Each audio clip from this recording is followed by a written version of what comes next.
Alright guys, welcome back to the channel. Thank you for tuning into today's video. We have more PlayStation news, rumours and leaks to go over. Please hit that like button if you enjoy the content, and if you're new to the channel, please consider subscribing. So we're starting off with Sony, which has now confirmed that the PS5 Pro will receive a significant technology upgrade in 2026, specifically in reference to its PlayStation Spectral Super Resolution, which is the PSSR upscaling technology. According to PS5 lead architect Mark Cerny, the upcoming upgrade will allow the PS5 Pro to achieve upscaling quality comparable, that's very important, comparable to AMD's FSR 4 technology, and that's thanks to Sony's collaboration with AMD under Project Amethyst. This year, Sony is focusing on helping developers integrate the current version of PSSR, but for 2026, Sony aims to introduce an improved version that takes advantage of the PS5 Pro's hardware to deliver sharper visuals and better performance. Sony explained in an interview with Digital Foundry that achieving this level of upscaling requires a significant investment of time and resources, which is why the enhanced PSSR hasn't yet been implemented. Sony also emphasized that the PS5 Pro's hardware is well suited for handling the demands of this new technology. He pointed out that the console is capable of 308-bit TOPS, which is tera operations per second, without relying on sparsity, which compares favorably to modern AMD GPUs. This suggests that Sony is confident in the PS5 Pro's ability to handle advanced machine learning-based upscaling. The collaboration with AMD is part of a broader effort to push forward the use of neural network-based graphics processing. In the short term, Sony and AMD are working on co-developing new architectures and training strategies for game graphics, while long-term it is to create a more specialized hardware architecture capable of processing these advanced techniques efficiently. If successful, this could set the stage for future PlayStation consoles to incorporate even more advanced AI-driven graphics rendering. While AMD FSR 4 has made significant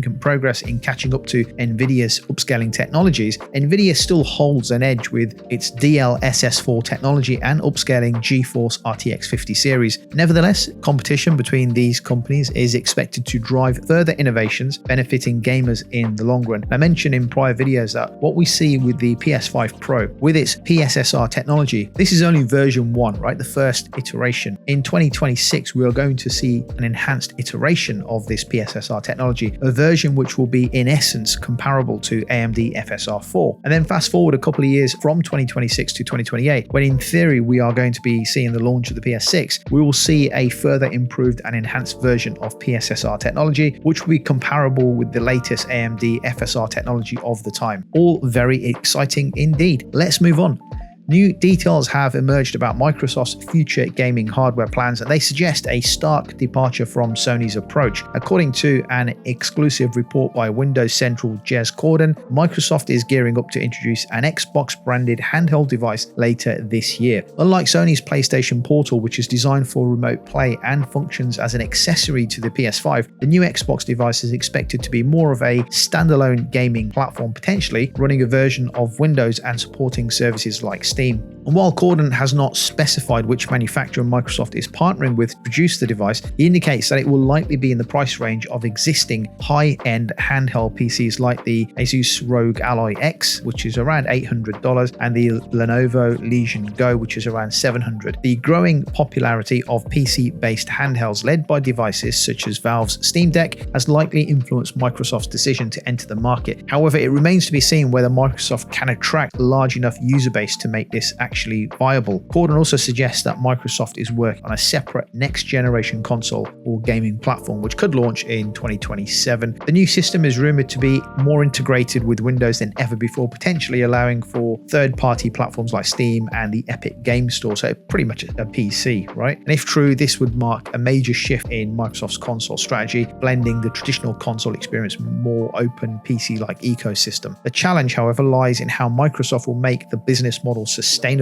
as console manufacturers typically subsidize the hardware costs to drive users to their exclusive ecosystem. And with Microsoft pumping games onto every platform, it's hard to find a reason to buy into this new console.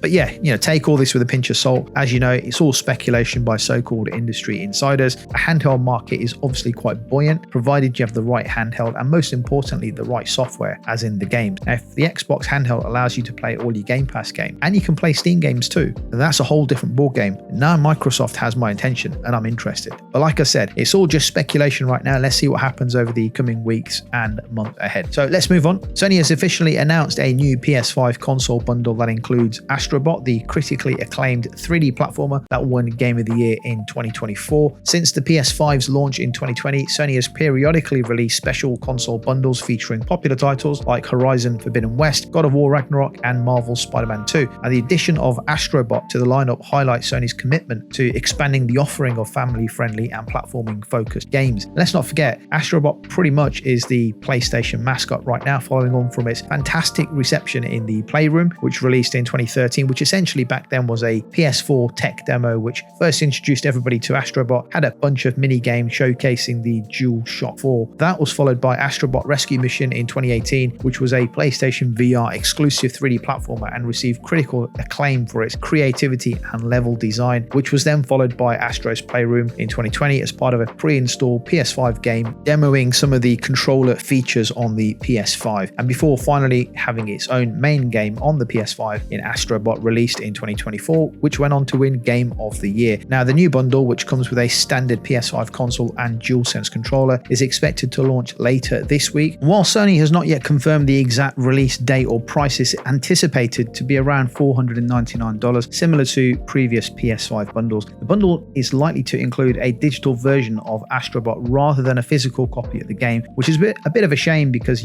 you kind of expect a physical copy, especially if you collect physical games. In addition to Astrobot, buyers of the new bundle will also receive Astro's Playroom, a pre-installed game that serves as a showcase for the PS5's DualSense controller. And Astro's Playroom acts as a spiritual predecessor to Astrobot, offering a shorter but engaging platform experience. And Astrobot's success has been a major win for Sony, with strong sales and critical acclaim cementing its status as one of the best platformers in recent years. Given this momentum, it's likely that Sony will continue to invest in the Astro franchise and other family-friendly titles. There's even speculation that the success of Astrobot could lead to the revival of other classic games like Jak and Daxter and Sly Cooper that have been dormant for years. The positive reception to Astrobot may encourage Sony to revisit the older titles and develop new games tailored for modern hardware. I mean, I really hope that is true. I mean, not having Jak and Daxter and Sly Cooper games is almost criminal, considering Astrobot took 65 people to develop. There's no excuses for Sony not to invest in a small team or a number of small teams that can create these smaller experiences and smaller platform games. I mean, imagine having new games of the next Astrobot, the next Ratchet and Clank, the next Jak and Daxter or Sly Cooper, all with modern graphics at the same level as a modern Ratchet and Clank or Astrobot game. Considering how much money Sony has wasted on live service and multiplayer games over the last 5 years, greenlighting some of these classic franchises for me will be like printing money. It's a no-brainer. Anyway, guys, let me know your thoughts in the comments down below about the topics in today's video. Thank you for watching, and if you like the video, give it a thumbs up and I'll catch you on the next video.